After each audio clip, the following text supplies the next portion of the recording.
Si Bia kasi, sobrang sweet na bata naman kasi talaga si Bia. Yes. So si Bia, nagkikis sila.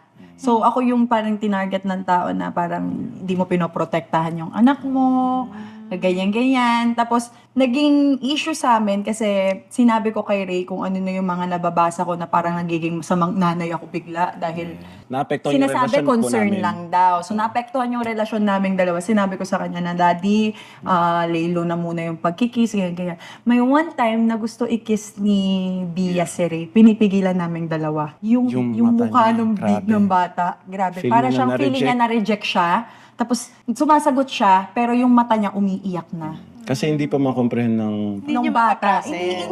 Walang mali siya Walang sa mali bata siya eh. Wala rin mali siya sa kanya. Diba, Yun dahil na nga comment po ng eh. tao yun, yung parang nangyayari sa amin, pamilya na kaming nasasaktan. So, for me din naman po, unfair kasi siya. So, hindi ko pwede kasi